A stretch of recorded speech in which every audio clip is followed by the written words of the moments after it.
Hi, everybody. Welcome back to Pretty Dirty. I have Miss Tracy Tutor in the hot seat today. Real estate connoisseur, even though we're not going to be talking about real estate very much. Mom, TV personality, social media influencer. I mean, just to name a few. I don't want to primarily focus on real estate today because we all know that can get quite boring. However, I do want, there's so many things that I've been learning about you recently, like that I didn't know, because we have a lot of mutual friends. And I know this is going to probably sound really stupid, but I didn't even know you had children. The teenagers don't like it when I post. I get it. So like if you really scroll back. Yeah. I've probably seen them and I just didn't even realize they were your kids. They're not even teenagers anymore. They're 20 and 17. So I have one in college and one who's going to be a senior in high school this year. Okay, and are they same dad?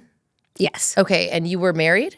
I was married for, in total, 18 years. Wow. Yeah. Holy I got divorced shit. after my first season on $1 Million Listing. How many seasons? How many seasons of that did you do? 7. 7 seasons? Yeah. And so did the show impact that at all? Like why you got divorced? No, but yes. Yeah. I mean, I don't know what you've read. I haven't read really anything, Okay. honestly. We obviously had our fair share of issues going into the marriage, but he did not want me to take the show. Yeah, He I thought feel like men never do. Well, and listen, our show wasn't exactly like a housewife show or some sort of scandalous show. It really was focused on selling real estate with very little personal life. Yeah. You know, as it went along, it got a little bit more in depth, but really most of the time it was like an 80-20 split. Yeah. Real estate life. And nevertheless, he didn't want me to do it. And I was like, I'm 40 years old. I'm 41 years old, whatever it was, I think. And Like, fuck it. I'm going to do it. Like, I've been watching these guys on these shows for the better part of 9 years, and there's no female anywhere in the franchise, and that's just candidly fucking baffling to me. And the fact that you want to hold me back from that, I question your motives. Right. Maybe he didn't want, a camera in his house. That part I understand. But I chose to do it anyway. And it was sort of, I think, the beginning of the tailspin end of the marriage. And there were, a few times during the course of the season where I was like, wow. And by the end of the season, actually, I was privately, while I was shooting, going through all of it. Mm-hmm. Like, I was seeing attorneys. I was, dealing with leaving him. But that all happened privately.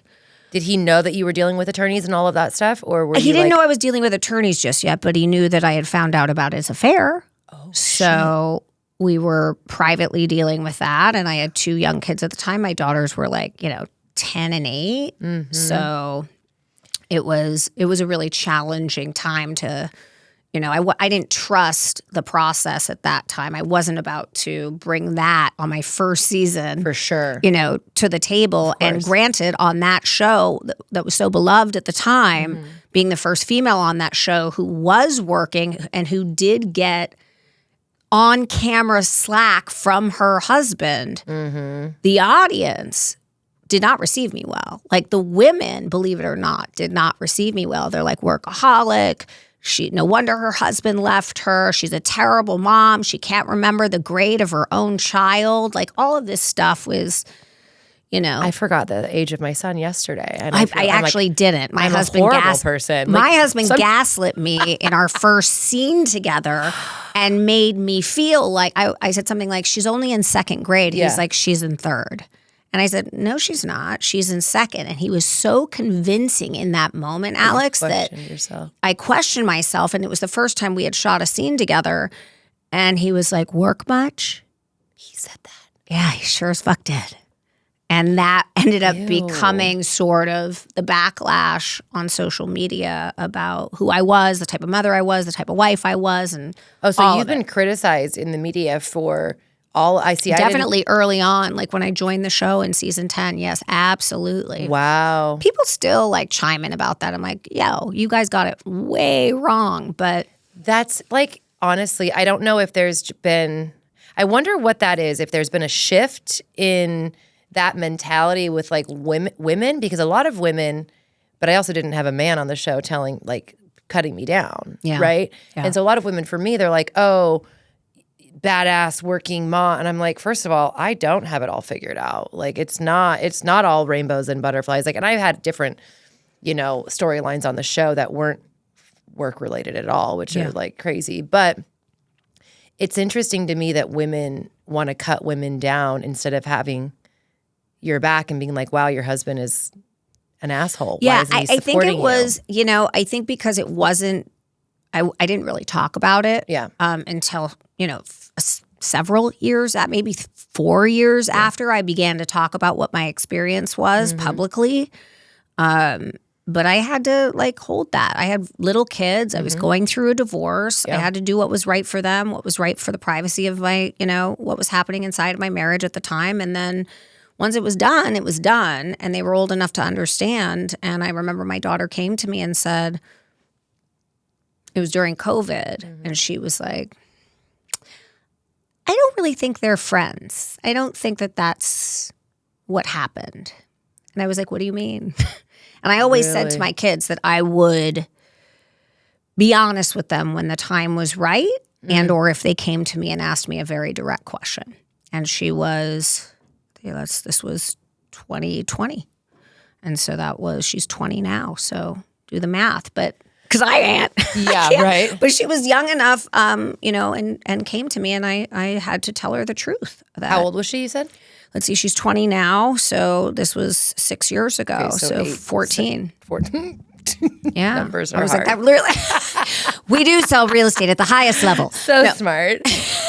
Okay, so she's still, but I think that's something that that's your decision and how you navigate that. I once I decided to talk about it, I think the women that really followed the show and had compassion for my experience and understood it, turned the corner. But you're right, there's like a lot of women out there that don't want to celebrate other women and their successes and really kind of fall into that you should be at home taking care of your kids, which is a narrative that I don't subscribe to. Right. I mean, have at it for yourself, but that's not what I do.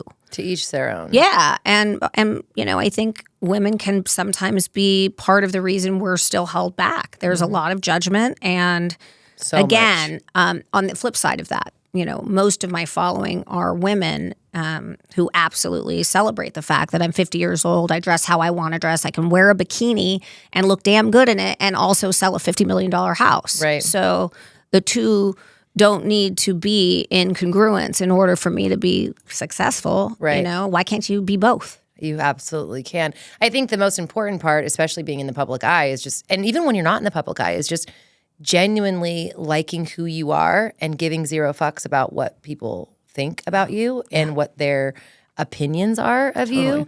I always say the only people's opinions that I really care about to a certain degree are like the people that are absolutely the closest in my life, right? 100%. Like my mom and my kids and my significant other to a certain degree. But for the most part, I'm like, that's a you issue.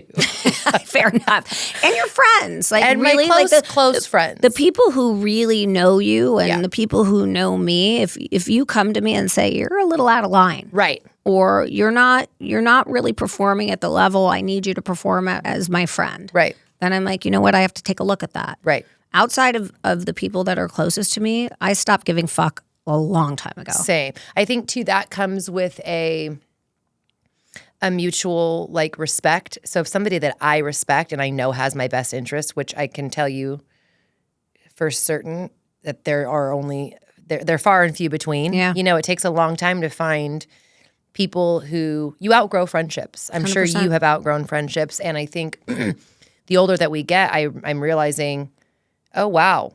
You can be independent and give zero fucks and, all of these things. But it's hard for me to navigate and separate myself from somebody who I'm like, oh, are you? Is there a little jealousy thing happening here? Or is there a little bit of a, you don't really want what's best for me, or you're not as supportive as you seem? And that energy shift for me, it's hard because it might not be something blatantly done in front of my face. Yeah. But it's I'm watching the way people move and I'm like, okay, this is not maybe a friendship that we should be nurturing anymore. And it's 100%. One-sided. And then at that point, You know what I've learned to do, and I think this is something that's like a little more recent for me because I used to be so invested and so hurt by it, right? Like, why are they moving that way, or why? And like, it used to keep me up at night. Yeah. Now I just silently step away and I just disappear because it's not worth my breath or my energy or my passion. Yeah. My like mental health. Fuck that. Yeah. Like, and I found it so much easier than people are like, where have you been? Where did you go? And it's just like, I'm just doing me. And I don't take it to bed with me anymore. And it's really like a much healthier place to be. Yeah, it's so liberating. So liberating. And being so busy is having children, no matter how old your children are. I mean, you're always a mom. Like, it's for me, my kids I have a 16-year-old and a 12-year-old, but they're always in the back of my mind, even no matter what. So no matter how old your kids get, they're always, front of mind for me. And I think that when you have so much going on, business, like I just said, you have so many things. It's like the last thing I want to do is like worry about why somebody in my life or a friend is behaving a certain way, or why they think I did something that was malicious, or, somebody who knows you's got to have your back and give you grace and be like, I know you didn't mean this. And people come to me all the time. They're like, oh, that was you hurt my feelings. I'm like, okay, fair. I can be aggressive when I speak sometimes, and I'm very direct. But they're like, but I know that wasn't your intention, rather than people taking I've been accused of that a few times. Personally, But let me ask you a question. Yeah. Why did you get to the place of aggressive? It's not even, I think, okay, I've talked about this a million times because some people, my tone, I'm like, it's my tonality. I'm like, and I can't change my tone. But I'm like, half of the people over here, they've never once said anything about the way I speak, or they get it and it's fine. And then there's the few over here that are like, well, what, you were so mean. I'm like, it's just how I talk. I mean, I was having this conversation with my daughter Scarlett yesterday because her tone is barking up the wrong tree lately. The 17-year-old tone of the she's like in a very like entitled phase. Like, are we going on vacation this summer? And I'm like, why don't you stop riding horses that cost more than 3 European vacations in a summer, and then maybe we can do that. Yeah. Otherwise, mom's going to Mykonos by herself. Okay? I know. So, but like the tone thing, obviously she gets from me. Like Chris knows, like apple tree. I'm sure your kids are the same. Yep. But I feel like if I get to that place where my tone gets really like sharp, it's because I've been not letting that piece kind of come out. For sure. Where I see it. I see the behavior that I don't like. I table it. I see the behavior again. I go, okay, we're now seeing a repeat offense of the same type of behavior. By time 3, and if I have a few margaritas in me, like I'm coming for you, and I'm going to be like, why are you being a bitch? I think that's most people, though, who addresses, I mean, there are some instances where like the first time it happens, but very rarely. I mean, I think most human... It comes from, honestly, I will only speak with a tone like that to people that I love, who I'm like, it's worth your breath, too. Or I don't like you at all, in which case it's more than likely not a personal friendship, but a business relationship. You're like, so you're going to, you better watch out. You're getting it. Yeah. I think, I agree with that, especially with my kids. They push and push and push and push and push. And then finally, and even if I'm at the slightest bit, not my normal voice, they're like, oh my God, you're crashing out. I'm like, this is not me crashing out. I'm actually just telling you that you can't, I'm done with this fucking attitude. Yeah. Stop now or we're going to have a problem. Yeah. And the entitlement. And I've always said, I want to raise my kids a certain way. And then you kind of get into something. I'm like, my mom's like, your daughter, she is so spoiled in this and the car, and she wants to take her friends to Nobu. And I'm like, I get it, Mom. But first of all, I think my daughter has a really good heart, and she's a really genuinely good human being, which is hard to come by these days. I agree. And everyone who meets her is just like, oh my God, she's just a doll, and she's so sweet, and she's funny, and she's just all of these things. And I was like, so I get how to you, Mom, she seems spoiled and like bougie and wants to flaunt certain things. I was like, but she's just not being raised the way I was raised in a small farm town in Northern California. Right. It's very different here. This is just how it is. Like when they're going places, they're going to Nobu. They want to go get the Air One smoothie. She wants the nice car. And And I want to give her these things too. I think there's a difference. So it's like, how do you balance them being entitled?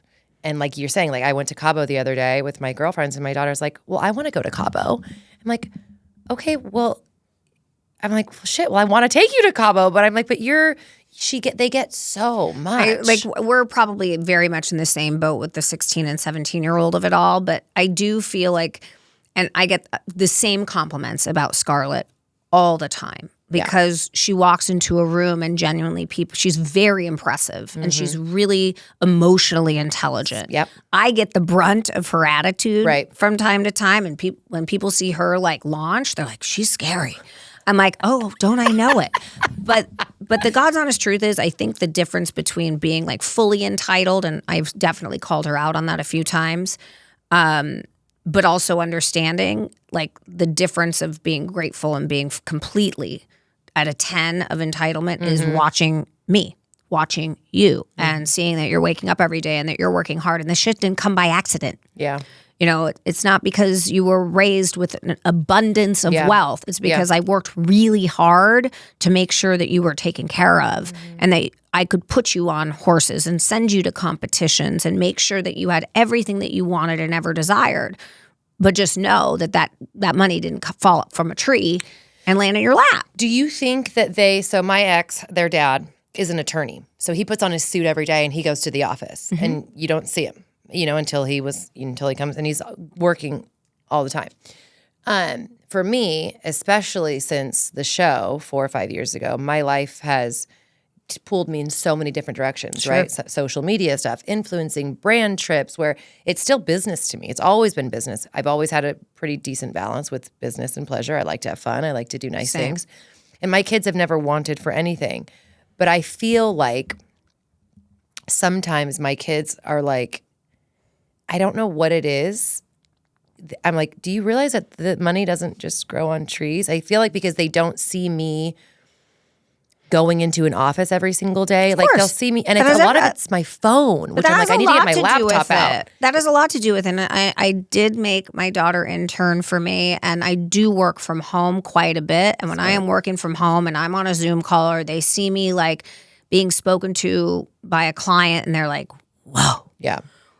Like they've witnessed a lot of my work when I come home because they have to come in the house and be quiet and they'll see me like grinding. And so they understand to a certain extent that while I don't put on the suit and go to the office every day, I work my tail off.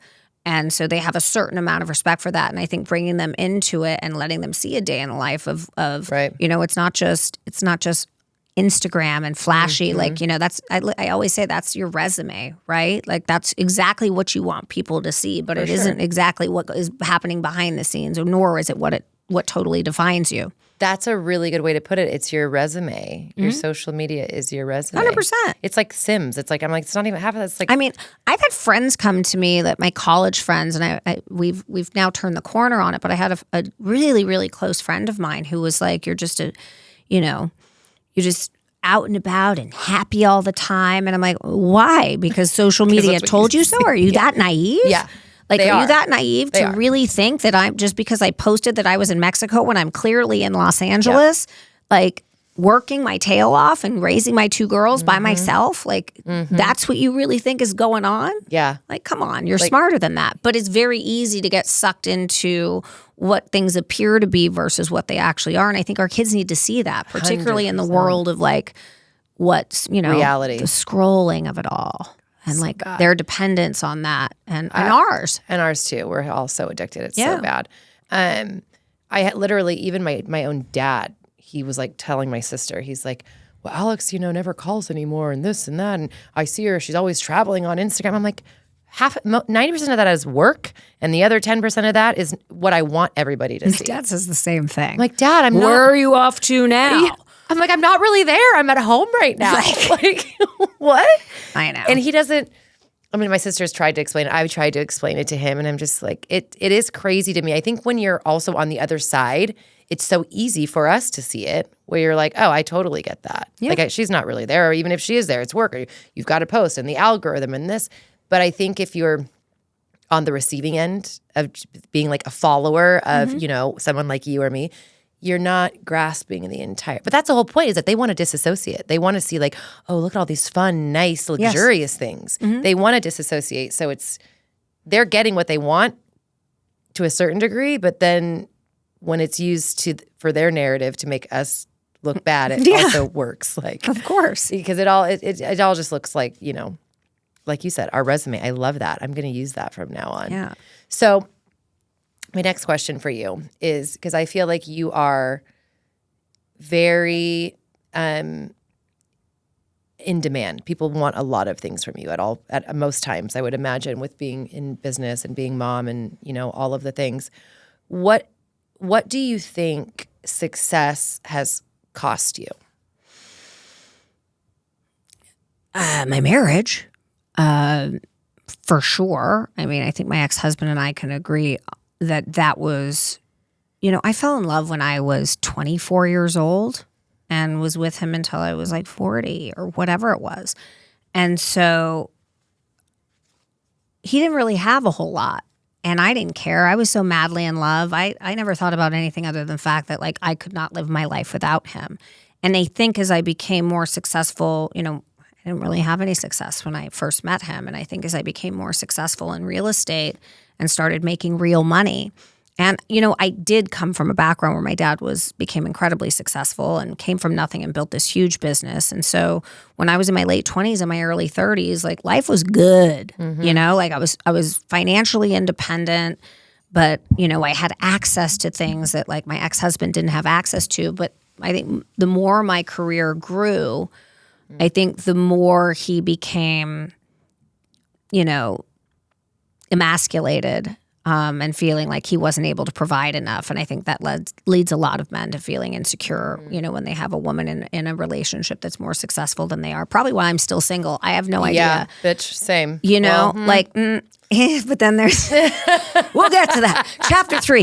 But yeah, I think in that marriage, as I became more and more successful and more busy, and more people wanted things from me, he became disassociated with that and ended up being with someone else.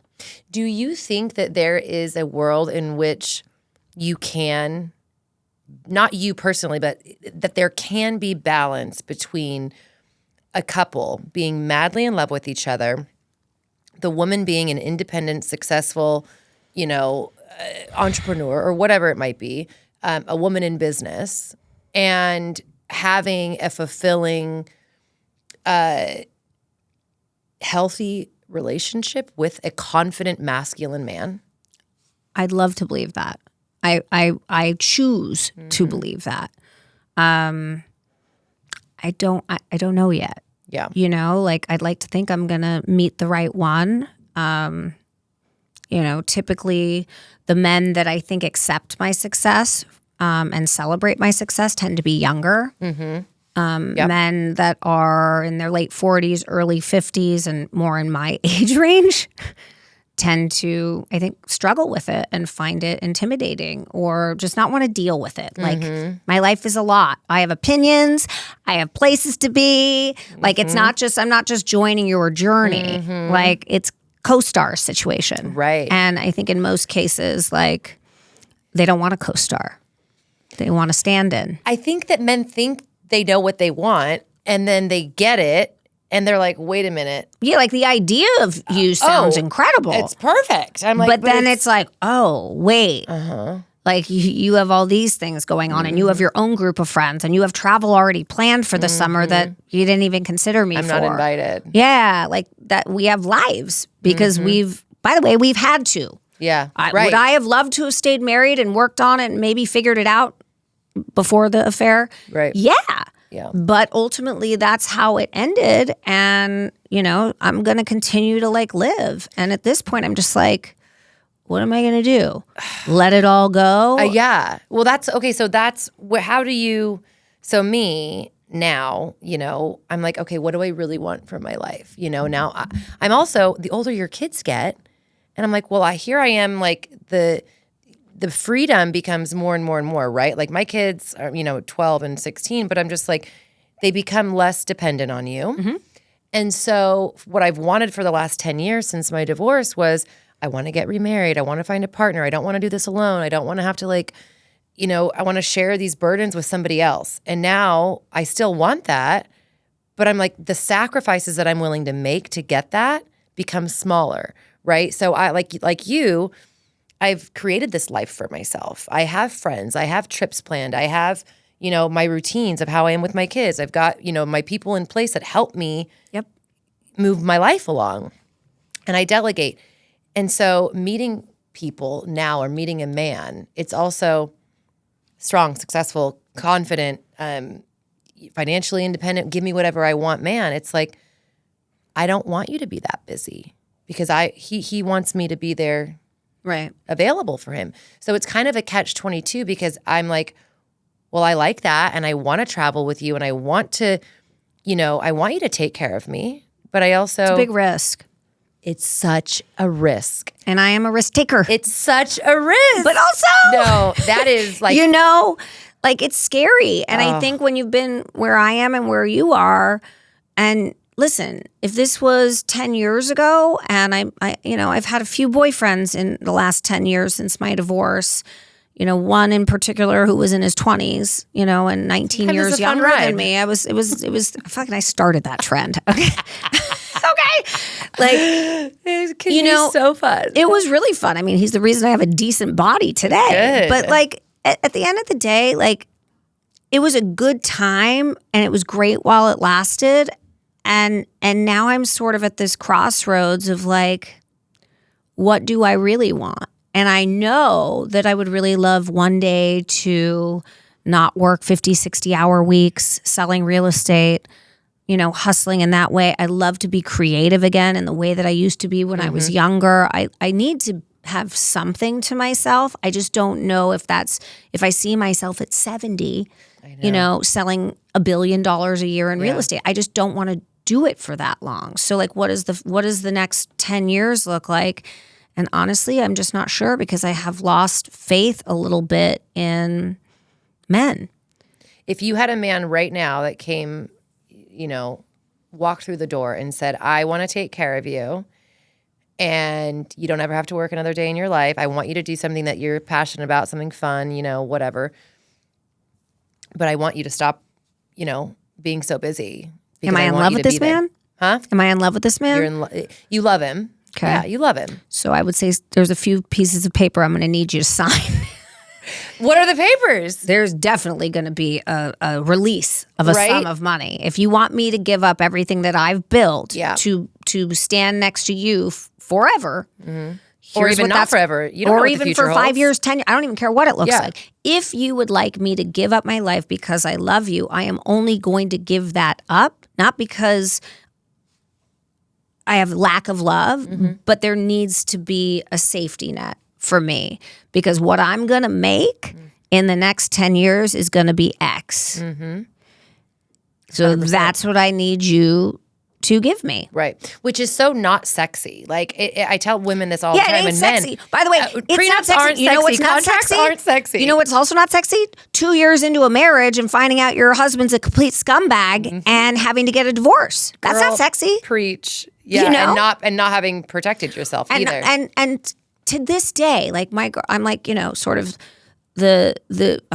listen, my house in Beverly Hills has become like a haven for women wanting to get divorced. Oh, and I hate that. Gays breaking up. Joey's at my house, going through a breakup. Everyone comes to my house to talk shop. We have a round table discussion about it all. It's a whole thing.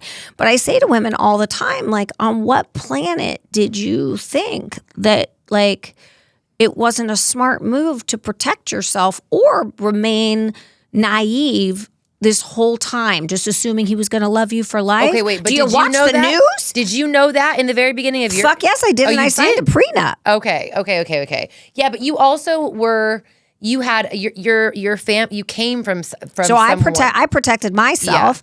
And in turn, I had to have a difficult, not sexy conversation with the love of my life before we got married. And listen, we got through it. It's not sexy. It's not sexy. But it's important. But guys, you know what else isn't sexy? Being poor. You know what else is not sexy? Giving up your entire career to marry someone who decides that you're just not good enough anymore Mm-hmm. 3 years later, and you've lost your entire sense of self and your financial well-being. That's also not sexy. Yep. Moving into an apartment out of a $20 million house, not sexy. Not sexy. Not sexy. I No. think it's definitely like, and only certain women understand that have built something to where I think a lot of women, are like, oh, they're working, as, and these are the fucking bitches who get married really quick. They're the waitresses or the massage therapist or the hairstylist, and a guy walks in and he's like, oh my God, you're perfect. You're great. Amazing. I want to take care of you for the rest of your life. Let's get married, have babies. Does it always work out? No. not. Maybe 5 to 10 years later, there's a divorce, whatever. But those women, it's not as risky for them because they haven't built something there. And also, I'm sure a strong, independent, masculine man who's, wants to provide is happy with his wife going off doing, a few hair appointments a week with her girlfriends or whatever. And like, have your little hobby, honey. Right. But come home to daddy and do what daddy wants you to do. And here's the credit card. For women like us, it's I want a credit card I want a credit that I don't have to pay at the end of every month. But I think I'm traumatized. I think a lot of women that have gone through shit, especially with men, and losing, things, you're like, there's enough trauma there to where I've got to be way smarter and value, evaluate the risk versus reward. Yeah, I've never had that. So I've never been given a credit card other than my dad. Do you think that men just think that I've definitely dated younger where the guys are like sugar mom. I'm like, not sexy. I'm definitely a giver. So I won't say that that just brings me joy. I do that to everybody I love around me. And, Chris and I are traveling to Mykonos in the south of France. My gay boyfriend. Yeah, I love Chris. So it's one of those things where it's like I am that person organically, but I have to start pulling back that side of myself. I don't think that most men that I have been with at least rely on that. And I think actually my most recent ex, who I'm still very close with, he wouldn't accept anything from me. Well, that's nothing. Even that's a step up from the. Yeah. I've dated guys that were at dinner and it's like, who? I'm like, really? You're not going to put your card out? I'll sit there blankly and just be like, I won't even reach for it. It's just so, talk about not sexy. I'm like, dude, how the hell do you expect to get laid? But I still do it. I'm like, why am I desperate this times. way? Listen, why been a am I minute. this way? No. And then, and I'm also I have a tendency to self-sabotage really good things in my life too. The men who I are do like, too. let me do everything All the for you. time. And I'm like, no, red flag. Same. Red flag, toxic, weird. I'm like, where's the guy what's that wrong with you? Where's the guy that wanted to split half the bill? Let's bring him back. So are you dating still? How and where and when? And where do you meet people? I don't know. I'm not going to lie. I've been on Raya and I've met my last 2 exes there. Okay.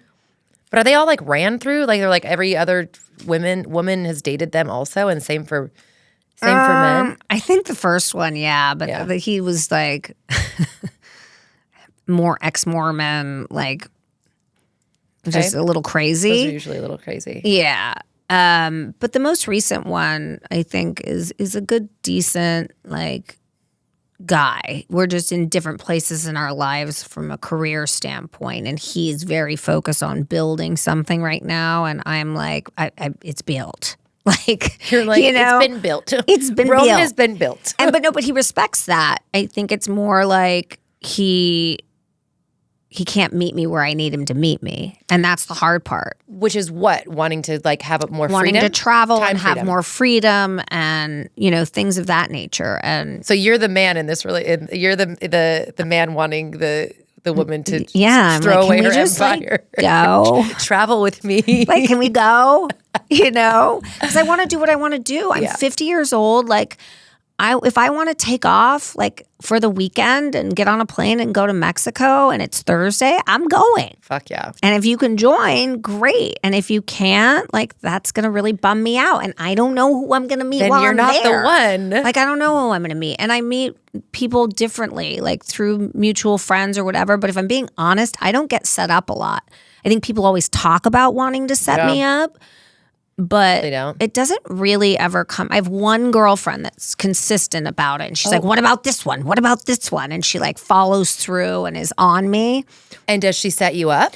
She has approached men in Aspen and be like, this is my friend. She's available. They're like, she's cute. I would like, give me your number and take a picture of yourself and send it to me. And it's like a whole thing. She like really. Do you go out with these men? I have yet to go out with this one Tracy, guy. You have to go out with one of them. I mean, he lives in Culver City. Why? I don't. That's what I said. The more important question is why?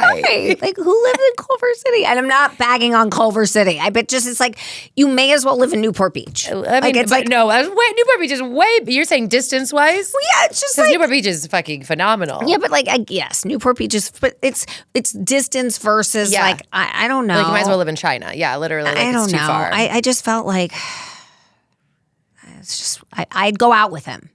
And I actually went out with someone recently who's like age appropriate and super hot, but like very like militant, stringent. And I am like the opposite. I'm having like wine at lunch on a Thursday. Yeah, duh. And you do whatever the fuck you want. Like, I've got to check my K count intake and like it's that guy. Do that. Oh, I can't do that. But he does look so good. How important is being hot? Unfortunately, like I definitely have like a pretty boy problem. And when young pretty boys like approach me, I get like sucked in. Like I was approached at the airport by like a 27-year-old soccer player from Israel. And I was like, he texted me this morning, like, where are you? What are you doing? And I'm like, I can't talk to you. Yes, like, you can. No, I can't. Why not? I just can't. I'm just like, knock it off. But like, these are the types of men that approach me. Maybe you don't have to do a lot of talking. Maybe Trust me. I'm pretty sure he probably doesn't want to be talking. I'm guaranteed he doesn't because he can barely speak English. So we're clear. But like, I don't know. I really would like to meet someone that's like a little more on my wavelength and I haven't, met him yet, like right place, right time and same wavelength. And that's the part that kind of sucks, I feel like women talk about all of the things that you just said, and then men talk about all of the same things that you just said. What are they talking about? And I'm like, how is there not like some crossover? I think it's because, here's the thing, and I'm not just going to rag on men. I really don't think men really, really, really, really know what they want. And to be honest, I don't really think that us women in these types of positions that have our own financial freedom, we've had our children, they're like, we can do whatever the fuck we want. Do we really know what we want? Well, I guess I need to test the other side of it. Like, I really haven't been with anybody over the age of like 53 and not for a long time.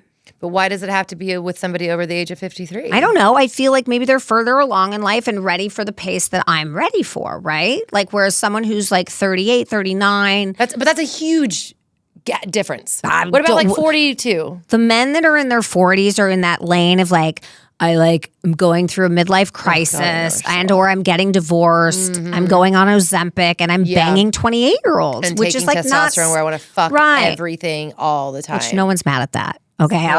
Well, no, it's when they were it's constant. I'm like, Jesus, like it's too much. It's too much. I don't know. I feel like it's one of those things where I haven't quite run the gamut yet. I'd like to test the waters with some men that are maybe a little out of my wheelhouse. Like maybe they're not the most handsome, but they're kind and they're funny and they're charismatic and, they're ready for something a little. I just haven't met him yet. Where is he? I don't know. Have you ever had any matchmakers reach out to you wanting to set you up? They do it all the time. All the time. And you've never said yes? I've agreed to speak to you're gonna die.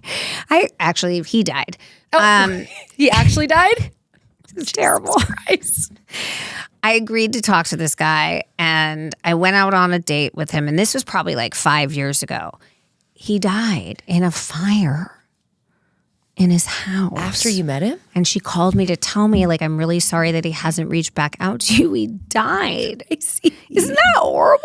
Well, that's really awful. I know. You're like the one guy that I thought maybe there was a chance and he died in a house fire? He died in a house fire. And then It's also then they super call rare. me and they're, these guys want to go out with you, and like here's like 4 of them, and one lives in New York, one lives in Texas, one lives in North Carolina, and I'm like, what am I doing with that? And they're also like 63, Okay. and like that starts to just become like, I don't know. I'm trying to broaden your horizons a little bit. I'd go out with a 63-year-old Okay. if he lived in LA or he What if had a he's jet, got a jet? that could fly should me. be prerequisite. Yeah. Has to have a jet. If I'm gonna date someone in another state, send the jet. 100%. And that's not. I'm not even trying to be snotty. No. But I am busy. No. And I have kids, 100%. and I just need like like if that's how it's got to be, then I'll go out with someone in Florida. 100%. And that's not even like a snooty, like has to have a jet. It's like the convenience. If you're going to date somebody when you have such a crazy life going on here, I'm going to assume that the person there has a busy life too. The only way we can make it work is with private travel. I'm not like a baby anymore. Yeah. Like I can't be like have a long distance where we see each other once a month. Like I'll be dead by the time this goes anywhere. I was talking to my girlfriend the other day and she's like, "Oh, I'm going here to see this guy and I just got my ticket." And I'm like, "I'm sorry. What? You just bought your own fucking plane ticket to go see a guy and on a commercial flight? What?" She's like, "I know, right? Should I not be doing that?" She's like, "I just don't know how to ask." I'm like, "You shouldn't even have to ask. No, you should just say. You should say, okay, I'd love to come see you. I'm canceling my flight, or you can reimburse me. Let me know when the flight is booked. I can go on Tuesday or Thursday at this time." Paying for your own airfare to go see a man is crazy. That's criminal. Crazy. I don't get it. Probably gonna, I feel like those fucking guys are always the ones that suck you in too. Always. Those ones that you're like already doing shit for and bending over backwards. Yeah. Like cut your losses now. Gross. Yeah, no. Red flag. Dating is just honestly, it's a tough. lost cause. It's tough, but is it better here than it is in LA? I don't know. I actually have a crazy story for you. So I had Patty Stanger on the podcast a while ago, and another friend saw that I had Patty Stanger on, and she was like, "I need to introduce you to this guy."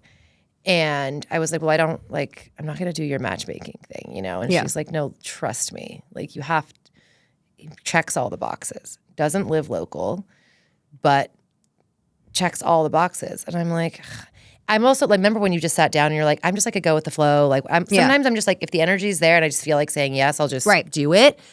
So this was one of those times. And I was like, okay, I'll go out with him. Great guy. Like distance, fine, whatever. But like just a really, really decent human being from the Midwest. Like if you guys haven't dated anyone from the Midwest, you need to go to the Midwest. Highly recommend. Just good people. Yeah. Like my dad ended up marrying a woman from the Midwest, and I come from like a really big, loud Italian, crazy fucking family. And whenever she would come around, it was like a spectacle. She was like, "Oh my God, where are the cameras? Like, is there a show happening?" And I was like, "Are you like get with it, And I was like, it's not even a boring thing. They are just very level human beings who are just like humble and honest and kind and chill." So were there no fireworks? Is it what? Were there fireworks with the There guy? was. It's been a slow burn. Mm-hmm. But I need that. Like I need something like that. The reason I was going to say it's a funny story is because before, when I met him, he was like, "Okay, so like you've been on reality TV and you're a realtor." He thought I was you. Stop. Based on what she was saying. And he's like, "Is it this girl?" And I think someone showed him a picture and she's like, "No, that's a different girl on reality TV." Same thing. Same vibes. And he was like, "Oh, okay." Like, and I was like, "No, it's, and I was like, "Yeah, I know there's a lot of us like realtors that do reality TV. Sorry about that." But I was just like, it's so funny because now I'm like, and now you're coming on the podcast. But I will say the blind dates and the setups and all of the things, it's like, sifting through sand to find a diamond. Totally. But I do feel like if somebody's setting you up and you're like, these are my prerequisites and this is what I want, and you've got somebody on the other side vetting, like you're saying your friend is like to a certain degree, I feel like the odds of that having more success than like meeting somebody on a fucking dating app or who's probably lying about half of the shit anyways, not knowing what they want or whatever. I feel like the success rate has to be higher with a setup. Of course. Has to be. and easier. There's just, you're not like completely shooting in the dark. Yeah. But are you like, what are you focusing on right now? Are you like, I am. wanna have fun and travel? I mean, listen, I have a business to run, so that's always going to be in the background. But when are you going to retire? I don't know. Like, can you ever retire? Like, My daughters are really expensive. I know. Like the horseback riding is a lot of money. Like I have to make a lot of money to keep up my life. Like men would be shocked. Like what it costs to take care of me. Okay, so do you encourage your daughters when they're dating, if they bring home some bum dude and you're just like, what are you like, you need to please be smart and have somebody that like can provide for you? No, they're the ones that say that to me. So that I don't have to anymore? Or are you like, just find someone you're in love with? No, they actually have really good like skill sets in that regard. Like both of their first loves of their life were really good boys from really nice families that treated them well. And they were, I think listen, you're going to meet a few dogs during your dating life, but theirs is just in the beginning. And I think that they've had a pretty good start. Both of them had, one of them has a boyfriend now who's incredible and he's darling to her and adores her. And the other one, just broke up with someone. So I think they actually want that for me. I think they're saying like, Mom, can you please date someone that can actually like take care of you for once?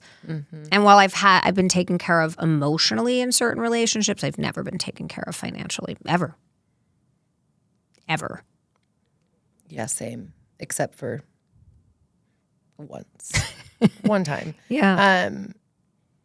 I mean, okay, so moving on from dating because it's just a fucking dumpster fire. It's a dumpster fire. It's a dumpster fire.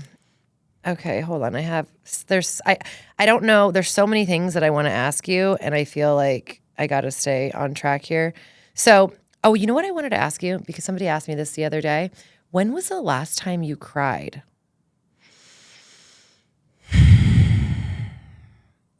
Last weekend. What was it? Over a boy. A boy? Yeah.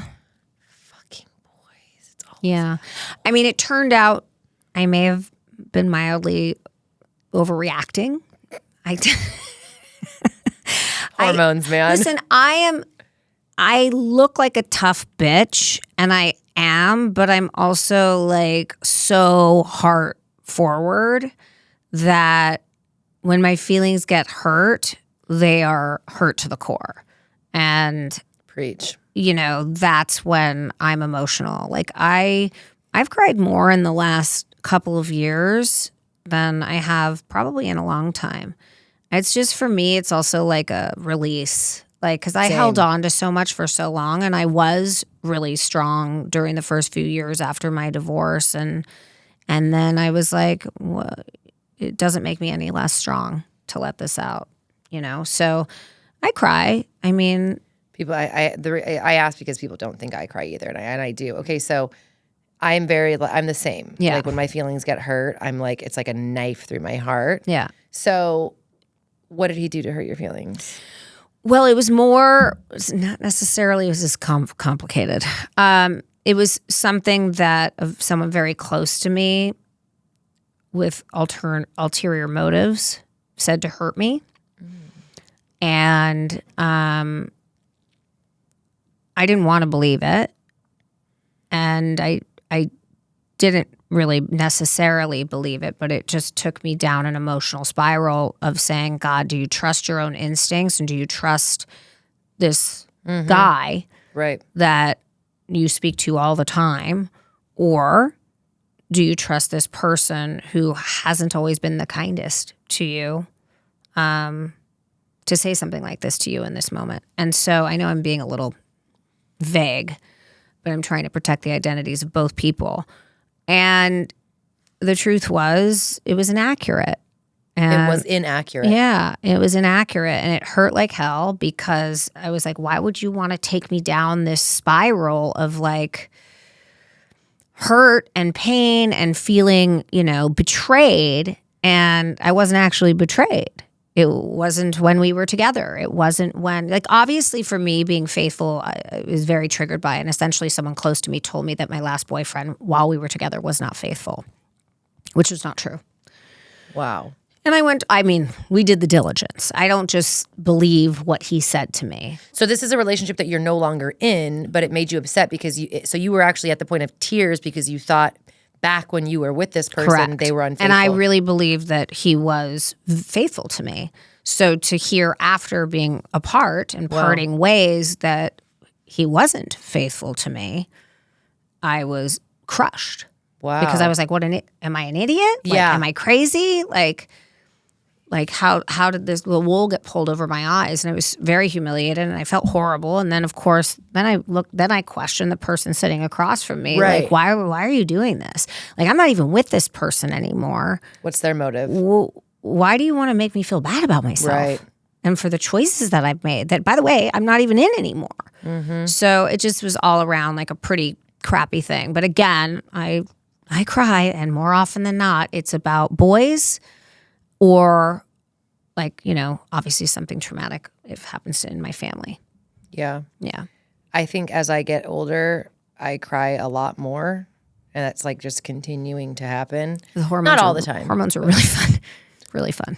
Not all the time, but it's a release. Like it feels. I agree. I told my kids sometimes, I'm like, you just need to cry. I'm like, you just need to have a good cry. Yeah, like let it out. It's therapeutic to a certain degree. I agree. But I think a lot of people in your position, my position, they think like, oh, we're just made of steel and we don't cry. And a lot of people don't know what, like people who've seen me cry, they're like, You get like uncomfortable. What do I do? And I'm like, I don't know. Just don't look at me. Like it makes people really uncomfortable because they're, especially the people that are kind of closest to me, I feel like they're just like, oh my God, you're not allowed to do that. Like you're the strong one. Well, like, from what I've seen with you too, I think you have a very similar energy that I do, and you definitely come off as a strong woman and and I think there is an expectation particularly that like that's how we roll all the time. And it's like, no, the reason we're strong and the reason I'm strong is because I fucking go through it. And I live it, and then I experience it, and then I move on. I try not to live in that space for too long because it's not healthy for me. So I might as well hit it head on and be upset about something and then move on from it or figure out a way to move on from it. 100%. And I'm like a communication psycho. Same. I'm like, if something's bothering me, and some people don't like the way, like, some people are really good at communicating and some people have really poor communication skills. So I think when somebody is really good at communicating, I think it's good because I like direct. I like somebody who's able to express themselves and what they're feeling, not just like you. Yeah. Somebody who can take accountability. I feel like I have those qualities. When I met also with somebody who equally has those qualities, and we can have a conversation where it's not necessarily an argument, but like let's get to the root of it and move forward. Right. And so sometimes when you meet somebody where they're not at the emotional level that you're at, it becomes more of an argument than a communication, and they get really frustrated. Yeah. Because they can't. I mean, I've had people tell me too. They're like, I can't say it the way you're saying it. Like, I don't know. Like, I'm good at whatever's going on in here. I'm good at communicating that and expressing that. And so it's really hard. You can have people in your life that are really good people, but when it comes to conflict and conflict resolution, it's really hard. Yeah. When your communication styles are just so different. Or I can communicate off the cuff immediately when I'm feeling something, whereas, some people need 2 or 3 days or a week to sort of process it and go through the whole thing to come back with any sort of understanding about what they're actually feeling and being able to verbalize it. I don't know. 100%. Okay, so I want to know, oh God, there's so many good ones. Where do you think your strength comes from? Oh, the failure and trauma, and the ability to just get back up and keep moving. Like, But not everybody does that. Has failure or trauma? Not everybody just gets back up. A lot of people, I think, from a very young age have trauma or failure. There's 2 different types of people in the world. One of them is like you, and one of them is the exact opposite. Yeah, I mean, Is that nature or nurture? Oh, I think it's probably nurture. I do. I mean, I have grit. I always have. It came out of the womb that way.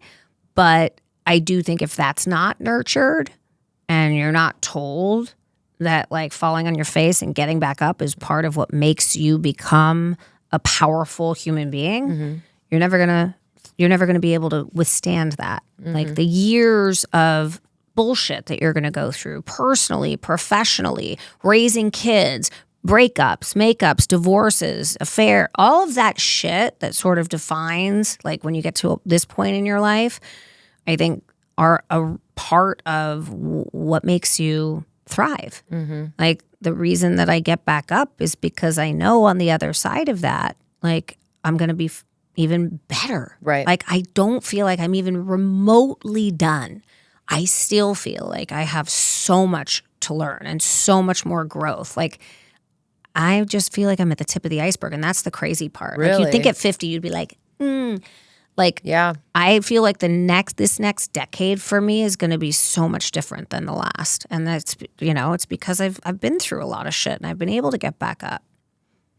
Do you, being a really strong woman like you are, right?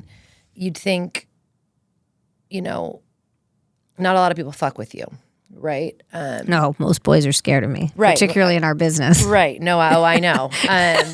I love it though. I do love that aspect. But I want to know, because I know that there's a lot of women listening. Obviously, what is it?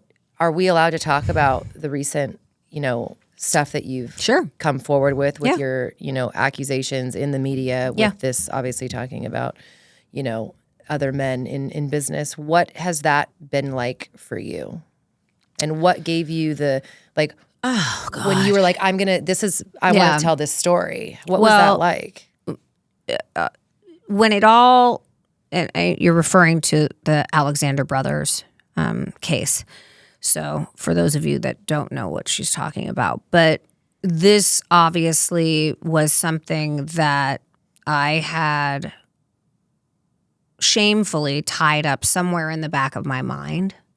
I didn't remember a lot. I didn't remember where I ended up. I didn't remember several parts of the evening. And I knew that something went down. I knew it. But I couldn't put my finger on, nor did I understand if it was my fault. And did I do something wrong? And did I go to this event that I was being recruited at in New York and get too drunk and somehow not remember a single thing? Very unlike me. If I'm being recruited to a company to run a $300 million new development project, the first of its kind in LA at the time, am I going to serve myself 6 drinks? No. I had 2 drinks. By the end of my 2nd drink, it's black. So it was incredibly traumatizing, and I came back to Los Angeles after a few days, and 10 years later, some stuff started sparking up in the news. And there was somebody that was with me that evening that also felt that I had been drugged. And that person called me and said, it's time for you to do something about this and come forward and speak your truth. And, there was so much of it that I had blocked out, traumatically, that I had to go to post-traumatic stress therapy. I was having anxiety attacks all the time. I was having PTSD was intense for me. Did you know what had happened, or you just knew something happened? No, he found me in a bathroom at a restaurant in the men's bathroom being assaulted by Warren. And then told you about it. Yeah. The next day, and you couldn't remember any of it. None of it. And that wasn't the only thing that happened to me, but that's what I can talk about. So yeah, it was, I don't remember anything. But I was belligerent. He said, your eyes were gone. I couldn't get you out of there. You were, you were just, and he's known me for 10 years. Yeah. This person that found me. So I decided that I wanted to come forward. I was terrified. I called my publicist. I called an attorney. I talked to people closest to me. Everyone said, don't say anything. So of course, when someone tells me not to say something, I really question why. because it could hurt my career. That's what my mom said. It could hurt like your ability to be hired in this town ever again. That's what some of my friends said. Like, do you want this to be front facing? This was something that happened to you 10 years ago. That's what my publicist said. Wow. So like pretty much everyone in my life, with the exception of one or two people, and people I actually really value who just wanted the best for me, said, don't do it. So I did it. And I spoke to the New York Times, and I had spoken to them several times because they had heard through the grapevine that something had happened to me. And they said, there's 6 women that we're talking to that I think if you come forward, they'll go on the record, but they're scared. Yeah. And so that's why I came forward. I came forward in a very specific way, as guided by attorneys, publicists, et cetera. So I didn't say much, but then,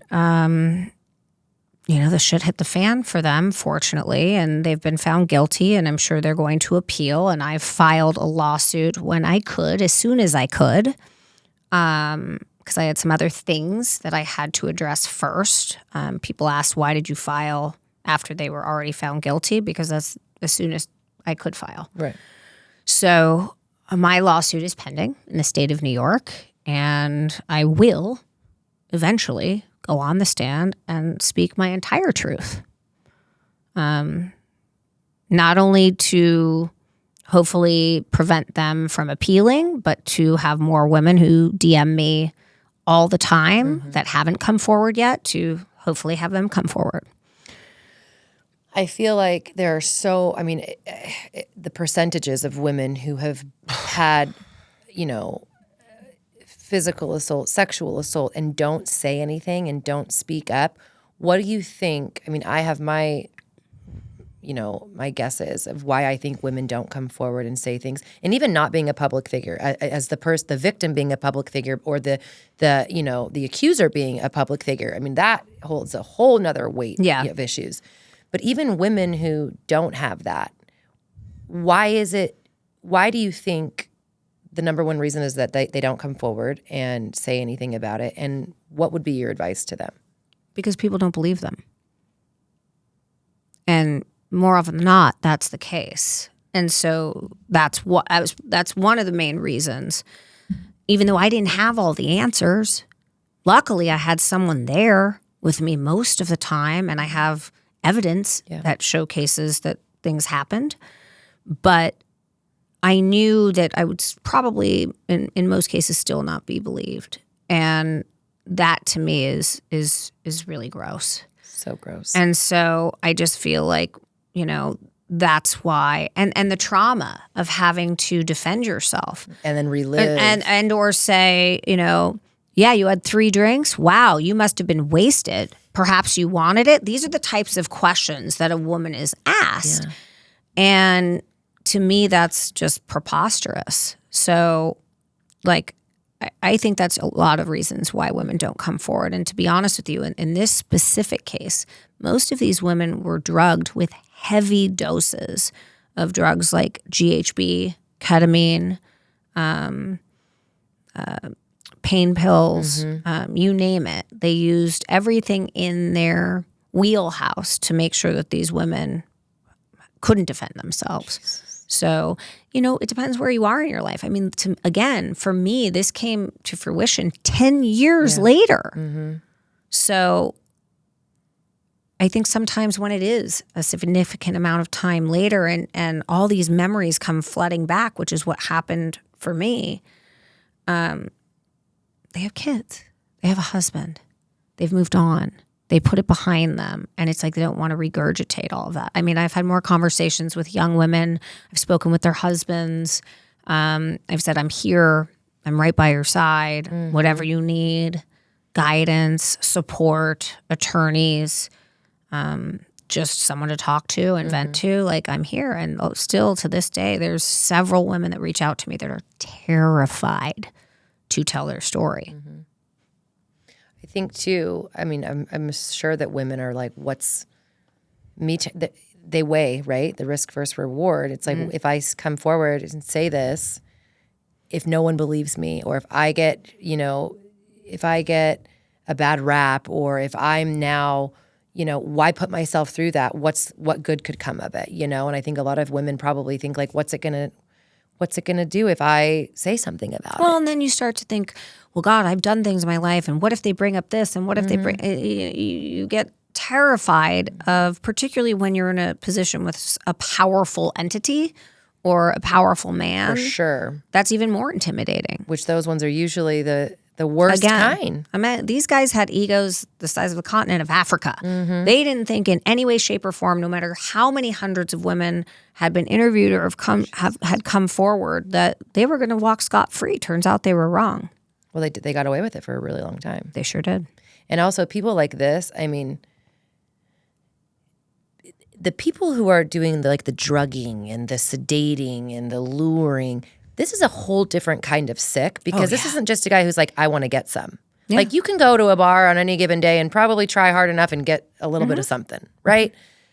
This is a different type of sadistic behavior that is a mental, 100%. A full-blown mental condition. They've been doing this since high school.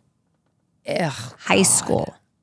Some of the defendants were 14 at the time. Oh my God! And they're doing it together. It's like a gang of them. 3 of them. Sick. Yeah. Just sick. Bananas that there was ever even a question that, and I was scared when this trial was going on. I was terrified that I wasn't going to be able to file in time, and that they were gonna win. Because the defense they had every attorney from Diddy's case. Like, they had a lineup of a defense attorney system that was unprecedented. And they still lost. So finally, at least the jury that sat in front of that case believed the women. So, how has not only the experience of what happened at that time affected you, but also reliving it, bringing it up again? How has it changed you, do you think? I will say that it took the last 2 years have been a lot of healing, particularly not so much this year, but last year and the 6 months prior to that, when I actually came out with it. I was doing a lot of therapy, a lot of intense therapy.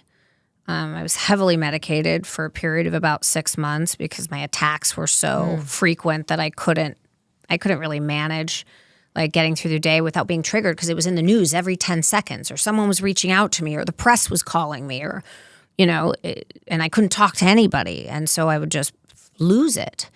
But I think the therapy really helped, and now I feel grateful, and I'm so glad that I came forward, if for nothing more than just telling my story and being able to, again, I'm not done yet. Yeah. I will have to sit on the stand, whether that's a year from now or, God forbid, longer. Yeah.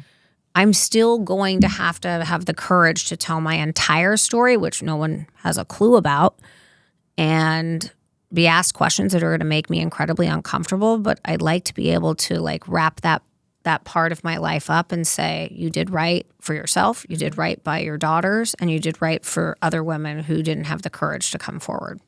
100%. Well, I think that you were a pivotal part in that entire case. I think most people would 100% agree with that. I think you should be incredibly proud of yourself. Most women would say, why would I want to dig that up? You know what I mean? I also think it's a really important learning experience for other people listening to something like this, to not listen to everybody and their opinions and what their advice is for you when they say don't do something. You really have to lean in and think, what is it? But why is everybody? Why are 90% of people saying don't do it? Because they're scared the outcome isn't going to be to your benefit? Mm-hmm. That means you should be doing it. Mm-hmm. Because that's the reason more women need to come forward and do it, so that 90% of the people that love me believe that me telling my story is actually going to be received with, I'm so sorry that happened to you, and we believe you. Right? When 90% of the people think I'm not going to be believed, it could hurt my career because I say I was sexually assaulted and drugged 10 years ago. How does that hurt my career? Right. Tell me. Right. Like I take offense to that. And that's the part of me that wanted to stand up and be like, that's not the right answer. Right. The right answer is going to have to go through a few years of this being at the forefront of my life. And that's going to suck. Yep. But the right answer is like, keep speaking up until 90% of the people say absolutely. Right. Until that's the norm. 100%. Yeah. For anyone listening who feels broken, ashamed, silenced, or afraid to speak their truth, what do you want them to know? Call me. Yeah.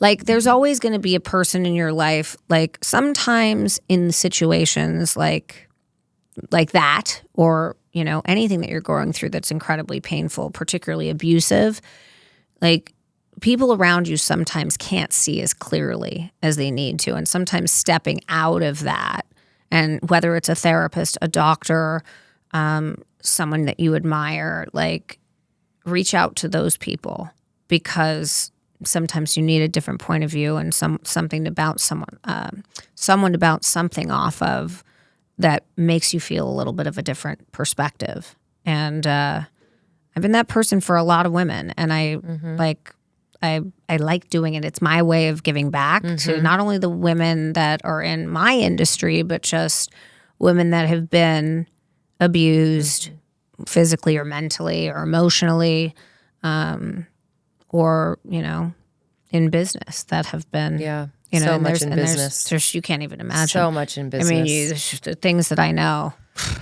Oh gosh. So like, you got to talk to the right people. And sometimes it's not your mom. And sometimes it's not your sister. And sometimes it's not your best friend. They have a clouded, protective judgment surrounding your well-being that sometimes can't be seen clearly. So true. And that can be said for a lot of things. Sometimes the people who want what's best for you have that clouded judgment, and they actually my entire family and friends, biased. all of them didn't. They were scared for me. And I understand that. But that's the part of it that has to shift. Yeah. Wow. Well, you are very inspiring in so many ways. So many ways. And obviously that's, you know, somewhat of a heavy topic, but I do think that it will land with, unfortunately, a lot of women. Or people who know other women, just because I know the statistics are so high.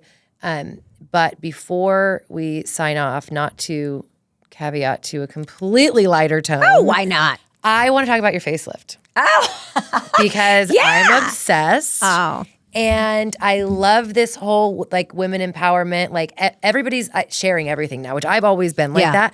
And I love a bitch who fucking tells the shit that they're doing, because we all just want to know. 100%. And we all want to fucking join the bandwagon and do the same shit, you know? We want to know the surgeons. We want to know what the questions are that are being asked before you go in. We want to know what ultimately gets you to that decision to say, hey, I always say, I told my mom this. I'm like, you're waiting too long. Don't wait until you're 65 to do the face or the ass or the tits or do it now. What are you waiting for? At 65. Great. What are you going to do Why with that? bother? What are you going to do with that? You'll be on your third by that time, Yeah, you know? I'm already getting my second. So, is it your second? No, I said, 65, I'll be getting my second. So walk me through, because it's very subtle. And like I watched your whole, you know, journey, like, because I fucking bitch, I want one. I just want a little tighter, just a little bit. Listen, I don't know what happened, but like all of a sudden I was like 46 and I looked at like Chris and my makeup artist and I was like, guys, like what the fuck is this? What is this little like loosey-goosey situation? It's one thing if you got a little like chub around your face, a little contour. You get a little bit older. It's almost better to have a little more weight in your face. Well, I don't weigh a lot, and so naturally my face starts to get like really thin, and then that's even worse as you get older. And I work out a lot, and so it's that part was challenging. But I was seeing this like loose stuff, and I was like, this is not it. So I spoke about it for 2 years. I was like, I wanted to do it at 48. I kind of wussed out, and then I wanted to do it again, and then I was going to be 50, and then I was like, I don't want to have like a fucked up face. Right. And my 50th birthday, I want to just be myself. But I had seen 5 or 6 different doctors, all of which were great. I went to New York, international, and then a few in LA, 3 in LA. obviously Jason, being the surgeon that I decided to go with. That's Jason Diamond. And he's in LA? He's in Beverly Hills. Okay. So he's like right across the street from El Pastillo. So it was like really convenient. Oh, delish. So I see his office all the time. I pop in. But literally there is no one that I met with that, to me, doctors today don't lean on bedside manner. Oh, I know. And there is a gentle nature to him that I think is sort of lost nowadays, particularly in that community. Like everything's just like a quick fix and like in and out. Trust and like me, I know what I'm doing. Plastic surgery on your lunch break or whatever it is. And he had a very different approach with me that made me feel really safe. I was actually with Joey Zauzig. He's the one who was like, can you please just go see Dr. Diamond before you make your final decision? And shockingly, like when I met him, I wasn't even going to meet with him. And I made the decision by the time I walked out of the office. Like I was absolutely in love with him as a human being. And I knew he was talented as a surgeon. That goes without saying. And obviously you do your homework and you look up reviews and there's literally 0 negative reviews about him. And you all should do your diligence. Absolutely. So why weren't you going to him? Why did Joey have to tell you to go? Like I had already seen a few surgeons in LA that I liked, and I wanted to see a couple of those surgeons in New York. And then I even met with a surgeon in Turkey, believe it or not, who had worked on a friend of mine. And I think with Jason, I thought he was going to be like, $350,000. And I was like, I do not need to be dropping $350,000 on a facelift. But it was worth it. Yeah. Like, I will tell you, the care, like the precision, the aftercare, I think, which is even more important. Like typically these doctors can, sort of send you on your way and you come in for your 1 month checkup and then maybe your 3 month checkup. They get the picture that they're looking for and they're done with you. Right. I told him if we're going to do this together and we're going to collaborate and share this with my audience, who I think will be really interested in this, we have to do it my way. And that means like the whole time. Yeah. Like I'm not going to polish this up. I'm going to tell stories. There were a couple times where they're like, you're a little high on that one.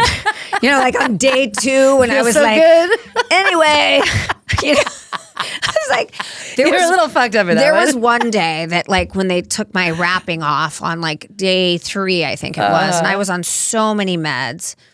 And because I had just come off the anesthesia and I was like having a little different of a reaction coming down off the anesthesia, and I was on, Demerol, and I was a mess. All the things. I was a mess. And they took the thing off and my hair was all bloody and all this stuff. And I just was standing in front of the mirror and I took a video and I was like, hi, everyone. Today is day 3. And it was like, I was like, okay. I'm just not. We're going to save that Take one. my phone No, away. my assistant took my phone and she's like, it's too much. Oh, God. It's too much.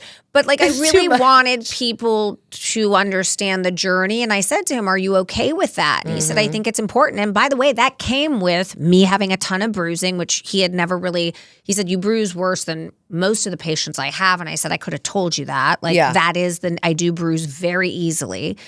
And so it's like, in the perfect scenario, would everybody have seen the bruising that I was dealing with? No. But like by day 21, Joey took me out, took my face out for a spin. Hell yeah. To Craig's and Tower Bar. And he was like, we got to take this bitch out.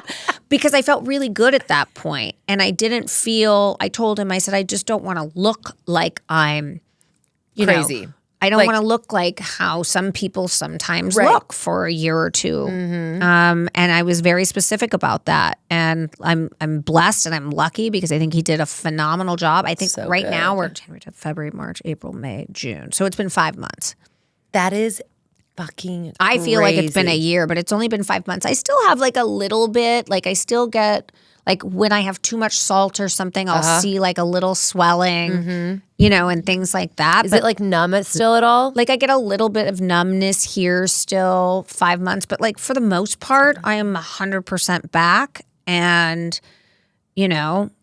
I feel great. I wear my hair in a ponytail. I don't give a shit. My God, my scars, it looks like you can't so see. Good. You can't.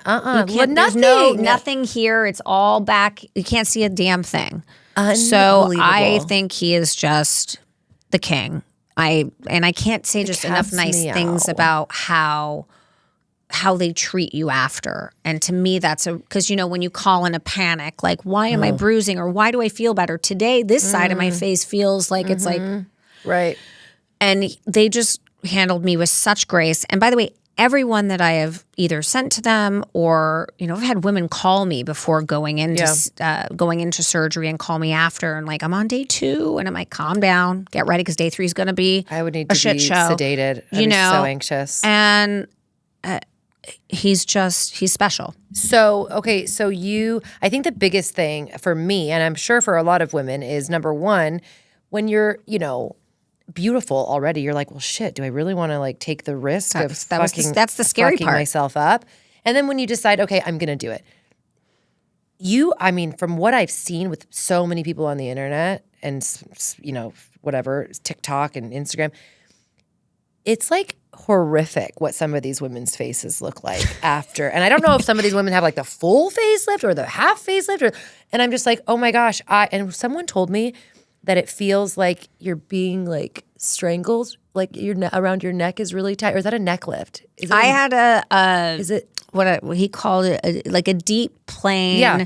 I had a deep plane lower facelift, but he had an interesting way of putting it. Okay. He was like, it's the trivector of the. I'm like, okay, you're Jason, doing all the shit. Calm down. Just the way that he cut was not just a typical deep plane.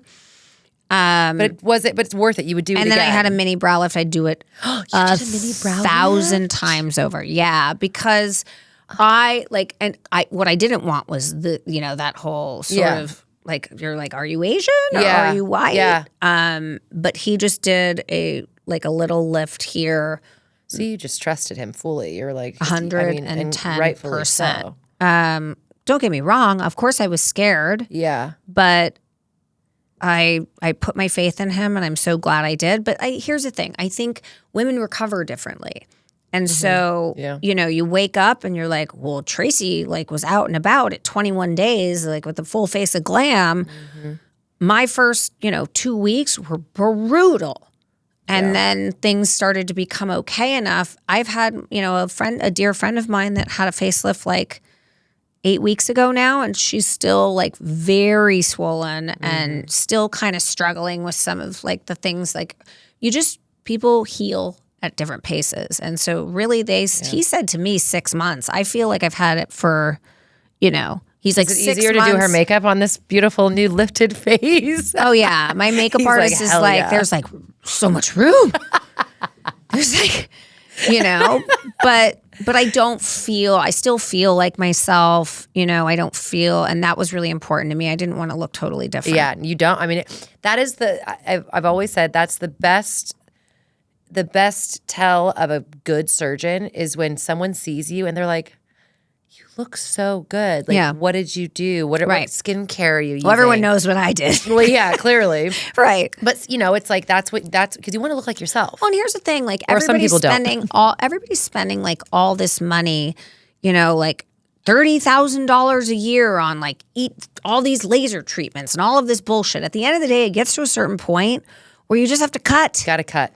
I'm not dropping 10 grand to have 4 treatments every 30 days for a tightening that isn't going to do exactly what cutting is going to do. And at the end of the day, surgery is still a necessity. So true. And I'm so glad I did it when I was 50 and not waited until I was 55 or 60 because your elasticity changes, your recovery time changes. So true. Everything is that much harder. So it's true. Lifting your boobs. After a certain point, it's I know. I got to do mine. I'm terrified. I don't want to do a lift. And every surgeon is like, you should do a lift. And I'm like, they've been in for too long. I'm like, I'm so terrified. So yours aren't natural? Mine aren't natural. I've had mine done twice. And first time I had them done a million years ago, I had capsular contracture, really bad scar tissue. So they had to take them out. I had drains. Got them done again. And I went a little bit bigger because that was after my second child. And the doctor was like, you're 23. I'm not going to give you a lift until, you're done. And I was like, okay.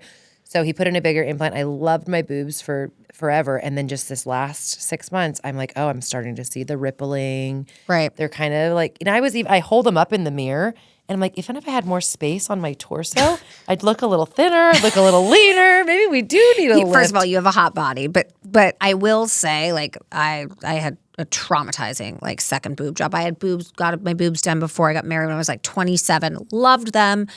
And then, I don't know, 13 years later, I was like, I should probably swap them out. And I had a terrible, terrible experience with that. So bad that I had to go back in 2 more times to get them like fixed, Revisions? I guess. Yeah. What was did you go with different doctors every time? Well, the doctor that I saw for my first surgery, Dr. Fisher, is amazing. Like, Okay. I mean, he's like the boob guy. And Yep. he was a He did my longtime girlfriend's. friend of my family. And then stupidly, 13 years later, I decided to go to another doctor who will remain unnamed on the west side of LA. And it was just a shit show. Like he went in through the nipple. I asked for a smaller implant. He unilaterally decided on the table that for my body type, I should stay with the bigger implant. Put the bigger implant back in. I came out of surgery. Everything was like, through the nipple. Everything was like, boom. 4 weeks later, Stop. like this. Oh, your nipples got bigger. Around the Everything entire stretched out? incision area. You know how long I was under? 13 hours. For the boob job? Uh-huh. Because his stitching technique is so, like, intricate.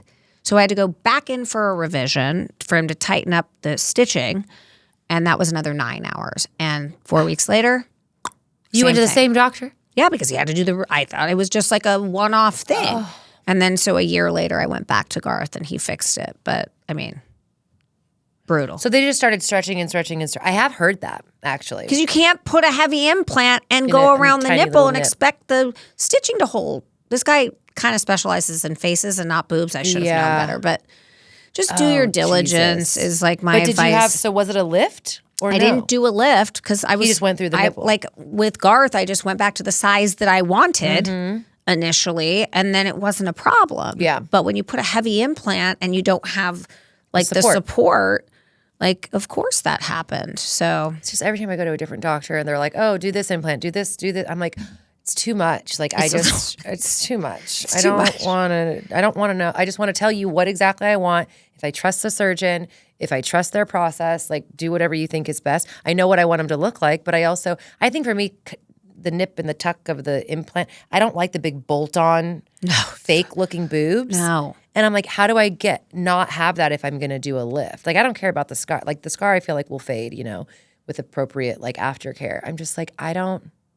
And surgeons, and this is because what would they do for the lift? They would do what they have to do the anchor scar. right, the Some of them will do anchor. it around the nipple, but every single person I've talked to that goes through the nipple, the same thing happens. No, you can't do this that. nipple stretches out. You have to do the anchor scar. I'm like, I don't want that either. I Yeah. want my cute little natural looking, big but large, tiny little nipples. Like I'm like, I just want the perfect boob. Is it so hard? But surgeons, this is what I said to the last surgeon who I interviewed. Because they're like, this is what I would do. And they all have the same, most of them, 99% when they go to school and they do this, they have the same look of aesthetic, what the perfect boob is. And they're all this like, where the nipple is directly in the middle and it's this round boob. They don't have a lot of movement. And I'm like, so it's hard for them to not want to do that unless you're very, so very dated to me. specific. It is. It's so dated to me. Like I think, at least for me, and it's a personal choice. Like like I wanted to be smaller so I could wear clothes that I wanted to wear without feeling like hookery. offensive. Yeah, like I could wear a low cut top and not feel like I had these bolt-on Yes. boobs. They're so aggressive. Yeah, I get it. Yeah, and to me that felt a lot sexier, and I think there's still like an ideology and some women that actually still want big ass boobies. I like big boobies. Yeah. But, obviously for me now, because mine look more natural, Yeah. I can get away with the lower cut. Yeah. And if I bolt them up with tape, they can be more aggressive. Right. But because they look natural and they've got that sag to them. Right, you don't have the where it's like not so heavy aggressive on the top. Right. So that's why right. I'm like, if I get them done, I like the size, but I just want them to be this, but a little bit higher and not rippling. So I go in and I over explain to every surgeon that I have an interview with. And then for me, it boils down to the bedside manner. But I'm like, okay, I love the bedside manner of this one. But Right. I'm like, but like all of the photos and all of the before and afters I've seen, does it match up and align with what I want? I mean, I guess it's like if they've done enough boobs, like how many have they done? I know, so many. Like Garth, So I many. think has probably done like 200,000 boobies. Where they go in and he sits with somebody like me and he's like, bitch, you've been talking for 2 hours. Like, Shut the fuck up. God, I got 3 more boob jobs You want me to do. get the scalpel out or not? And I'm like, you guys, these poor doctors, these poor surgeons. I'm like, thank you so much. I know I'm so annoying. And I was here for 2 hours. Like, literally, you should be charging me. Because I'm like, and other women are like, hey, okay, where do I sign? Yeah. These guys are like, I've done millions of boobies. What, like, figure it out. Don't waste my time. Yeah, but so, I thought I had it right. And then because you sign on the dotted line in fine print that he can unilaterally make a decision about your body on the table is sort of a fucked up Crazy. thing. That shit's crazy. Crazy. Fuck that. No, absolutely not. Good to know, though, for future reference. And I will be calling you when I get my facelift done because Oh, yeah, for sure. I'm going to need like... I will go in there with you. I mean, they I'm so prescribe obsessed Xanax? with them. Oh, yeah. Okay, because I'm like, I'll have so much Girl, anxiety. I was heavily medicated for 2 weeks. I was living my best life. I was like downstairs. I was like, hey, you guys, everybody good? They're like, whoa, go back to bed. I was like, no, I just want to That's hang out. why Joey was like, let's take this face for a ride. You're ready to go. My mom was the same way after her facelift. She was like up and about, high all the time. And I was like, you are a riot. I'm like, you are so fucking The only funny. thing I will say is the aftercare is super huge, and going to the hydrogen chambers. Oh. That was like a major turning point. I went every day starting on day 3, and really you should start as soon as you can. And they're at the surgeon's office or it's like an outsourced No, they have thing? all these, they have them around like medical, like they'll have some down hyperbaric chambers. Where you go into like the pod. Yeah. And you do it every day for 90 minutes. Wow. Changes, life changing. I haven't heard of that. That's for like the a facelift. must. Is that for any surgery or for the face? Really for any surgery, but definitely for the face, for swelling and healing faster. It's 10x healed me 10x faster. Noted. All the bruising, the swelling, all of that. No, well, yeah, that might have made a huge difference for you because you recovered so quickly. Yeah. Wow. Huge note in my book. Yeah. Okay. Well, loved having you here. Thanks. It's been an hour and a half. My gosh. I feel like it has been a half hour. So appreciate you coming down from the glorious Los Angeles, making your trek down to here to Orange County. It was such a pleasure to see you. And I want to be invited to your roundtable discussions next time you guys are going at. Next time you're up in wanna hear about LA, all it's the an open door breakups. policy at Hillcrest. Really. I'll be there. It's so nice to see you. Thanks for coming in. Of course.